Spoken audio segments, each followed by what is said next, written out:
महाविकास आघाडीच्या वतीनं या होऊ घातलेल्या विधान परिषदेच्या निवडणुकीच्या अनुषंगानं महाविकास आघाडीचे उमेदवार म्हणून तरुण तडफदार असे कवठा जिल्हा परिषद गटाचे नूतन सदस्य महेश माणिकरावजी देशमुख यांना काँग्रेस पक्षाच्या वतीनं आणि महाविकास आघाडीच्या वतीनं या ठिकाणी आज उमेदवारी जाहीर झाली आणि आज त्यांचा फॉर्म भरून या शुभकार्याला सुरुवात झाली। या महत्त्वाच्या पत्रकार परिषदेमध्ये आवर्जून या ठिकाणी उपस्थित असलेले आदरणीय आमदार स्वामी साहेब,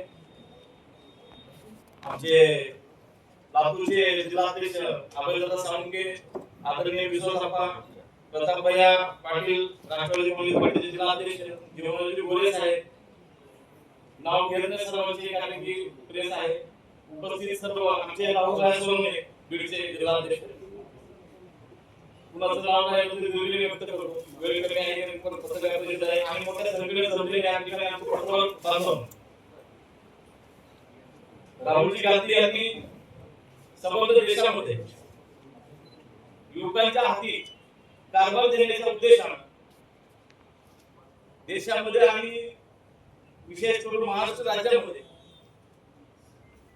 जे काही बदल घडवले, मग संघटन सुजन मार्फत ज्या पद्धतीने युवक काँग्रेस अदर काँग्रेसच्या जिल्हाध्यक्षाच्या निवडी झाल्या त्याच अनुषंगाने आणि नवख्या उमेदवाराला संधी देत महेश देशमुख यांना या विधान परिषदेचा उमेदवार म्हणून या ठिकाणी संधी मिळाली। निश्चितच ही बदलाची नांदी आहे। आदरणीय अमितभाई देशमुख साहेब, प्रांताध्यक्ष हर्षवर्धन सरकार साहेब, आदरणीय मनके पाटील साहेब, विश्वजित कदम साहेब, आपले लाडके खासदार ओमदादा राजे निंबाळकर, कैलास दादा या सर्वांच्या समितीने महेश देशमुख यांचं नाव या ठिकाणी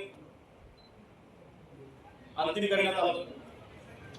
या ठिकाणी आवर्जून सांगावं वाटतं, मगाशी पत्रकारांनी प्रश्न पडला होता की संख्याबळ, त्याला ओमदादांनी तुम्हाला उत्तर दिले की संख्याबळाचा संबंध नाही, व्यक्ती आणि त्या वेळची जी परिस्थिती आहे त्या अनुसार अनेक निकाल लागलेले आहेत। संपूर्ण महाराष्ट्रामध्ये बऱ्याचदा तशी परिस्थिती निर्माण झाली, संख्याबळ कमी असलेल्याचा सुद्धा उमेदवार निवडून आला आणि बीड असेल, लातूर असेल, धाराशिव असेल, मुळातच सगळे समविचारी लोक आहेत।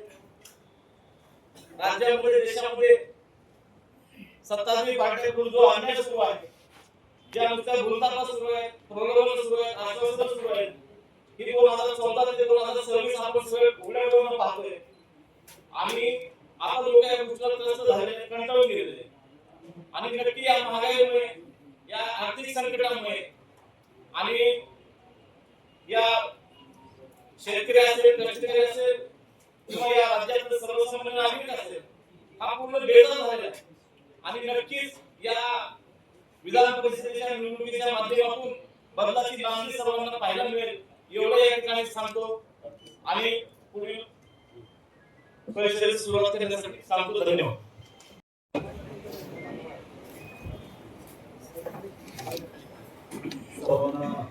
नमस्कार।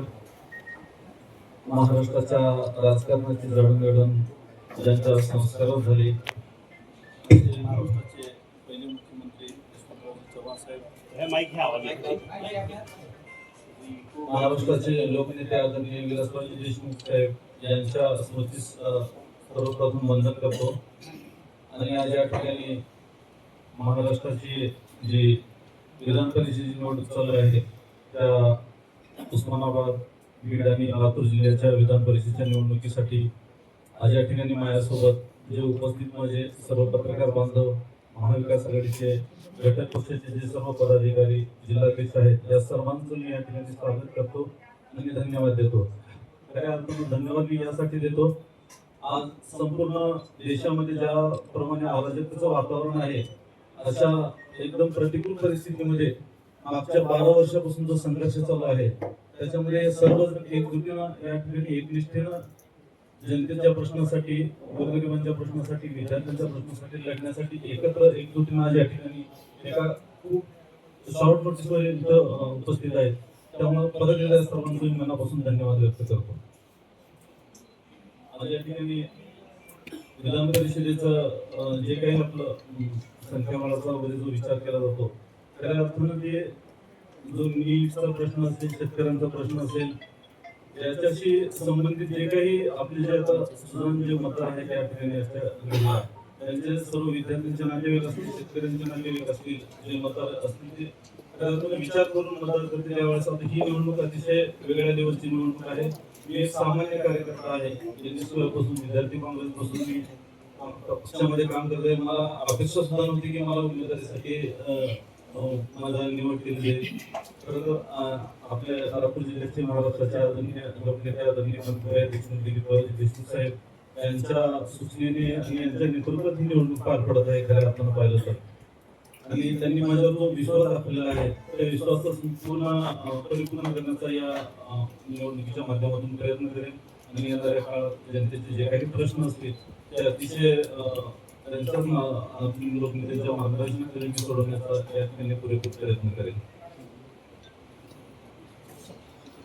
काही प्रश्न असतील तर तुम्ही विचारू शकता. आपण मगाशी म्हटले की नाराज गट मला मदत करणं, असा कोणता नाराज गट आहे ज्याची आपल्याला वाटतं की तुम्हाला मदत होईल? आपलं काय त्या संदर्भात चर्चा झाली आहे का? आपण त्यांना संपर्क केला आहे? संपर्क चालू आहे. येणाऱ्या 18 दिवसामध्ये त्याच्यामध्ये उत्तर मिळेल तुम्हाला.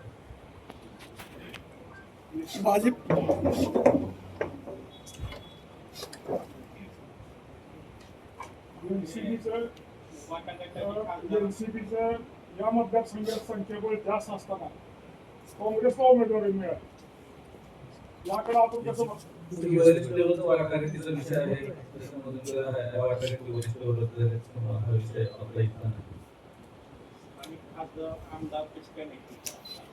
आम्हाला लागतं होते ना ते कार्यक्रमासाठी ते गेले. आता 2 मिनिटापूर्वी सर्व पदाधिकारी जिल्हाध्यक्ष आहेत, सर्वजण आहेत. स्थानिक खासदार आणि आमदार शिवसेना उद्धव बाळासाहेब ठाकरे पक्षाचे आहेत आणि मी त्यांचा प्रतिनिधी म्हणून या ठिकाणी उपस्थित आहे. संख्याबळाचा आपण या ठिकाणी प्रश्न केला. राज्यस्तरावरून संख्याबळाचा विचार न करता त्या जागेची वाटाघाटी झाली, त्यामध्ये महेश्वरांचं नाव पुढं होतं आणि त्यानुसार सगळ्यांनी मिळून ही संख्याबळ सध्या आमच्याकडे आहे आणि आपण विचारलेल्या प्रश्नाचं उत्तर कदाचित 18 दिवसामध्ये आपल्याला मिळेल देखील की आज देशामध्ये आणि राज्यामध्ये ज्या पद्धतीचं अराजकता माजलेली आहे, नीटच्या संदर्भामध्ये 25 लाख विद्यार्थ्यांचं भवितव्य टाळणीला 1 महिनाभर या सरकारनं लावलं. आज पेट्रोल, डिझेल, गॅस याच्यासाठीची भांडणं मारामारा वांगा आपण बघताय. शेतकऱ्यांच्या विषयी असलेली अवस्था बघताय. इथून निवडून गेलेले जे प्रतिनिधी आहेत, उद्या यांना मतदान करणारे, ते या सगळ्या नाराज लोकांचे प्रतिनिधित्व आहे. कदाचित त्याचा फायदा या विधान परिषदेमध्ये आम्हाला होऊ शकतो. आम्ही त्या दृष्टीने प्रयत्नशील आहोत. सुरेश धस यांनी या जिल्ह्यात 3 जिल्ह्याचं नेतृत्व केले. कसं बघता त्यांच्या नेतृत्वाकडे आपण? त्यांच्या नेतृत्वाबद्दल तर मला काही जास्त सांगता येत नाही, पण जो विकास त्यांच्या पाठीपाठीला असता उस्मानाबाद, लातूर आणि बीड या मतदारसंघाच्या विधान परिषदेत आजपर्यंतचा इतिहास बघितला तर कुठल्याही निवडणुकीमध्ये संख्याबळाच्या पद्धतीने निवडणूक होणार आहे. संख्याबळाचा विचार केला जात नाही. उमेदवार कसा आहे आणि उमेदवार आपले स्थानिक स्वराज्य संस्थेचे प्रश्न सोडू शकतो याची खात्री झाल्यानंतर ते मतदान केलं जाते. यापूर्वीचा निवडणुकीचा निकाल बघा. यापूर्वी धस आलते तेव्हा त्यांच्याकडे बहुमत होतं का? त्यापूर्वी देखील काँग्रेसच्या उमेदवाराला जे फटका बसला होता. काँग्रेसचा उमेदवार नव्हता, आघाडीचा उमेदवार होता आमचा तो. त्यावेळेची निवडणूक झाली, ती निवडणूक आहे, त्याच्या आधीची निवडणूक आहे. या सगळ्या निवडणुकामध्ये संख्याबळाचा विचार केला जात नाही, तर उमेदवाराचा विचार केला जातो. मतदान देत असताना जो उमेदवार उभा आहे तो आपले प्रश्न सोडू शकतो का याचा विचार करून ह्या मतदारसंघामध्ये मतदान झालं. त्याच्यामुळे संख्याबळाचा तुम्ही प्रश्न केला तर मी ते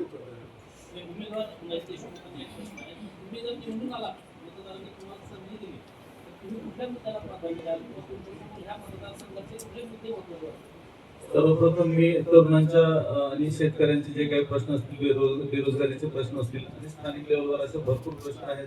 मागच्या 12 वर्षापासून आपण बघतायत, त्याच्यामुळे या स्थानिक प्रश्नांच्या विषयावर लक्ष दिलं जाईल. भाजपचे उमेदवार पूर्ण श्रमिक काँग्रेसचेच आहेत. मग काही नेते आपल्या काँग्रेसचे त्यांच्या संपर्कात असू शकतात.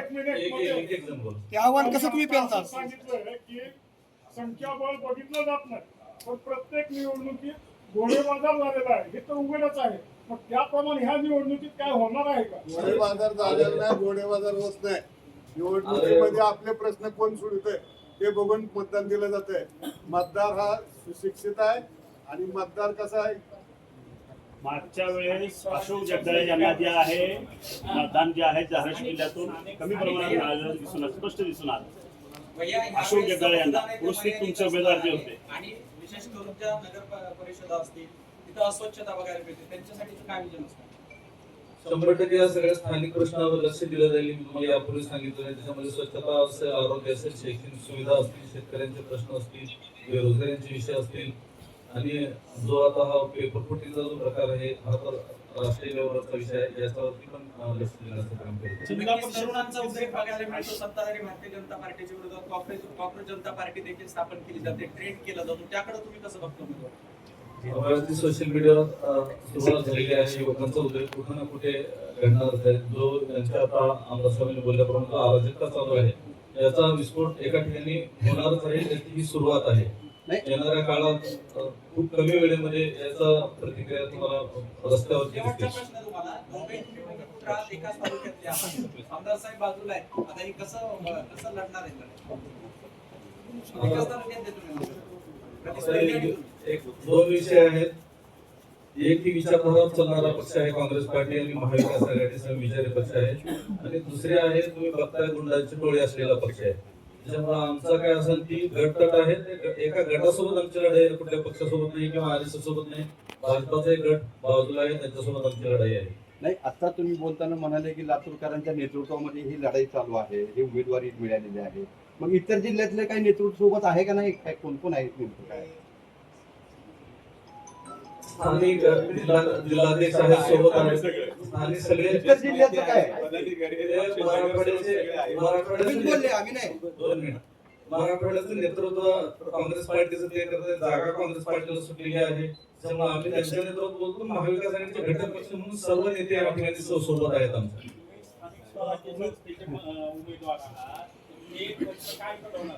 कारण जिल्हा परिषदेचे सदस्य असतील, नगरपालिकेचे सदस्य असतील, त्यांचे स्वतःचे वेगळे प्रश्न आहेत. त्यांचे स्वतःचे प्रश्न तुम्हाला माहिती आहेत का? माहित असतील ते कोणते आहेत प्रश्न, माहिती कसे सोडवणार?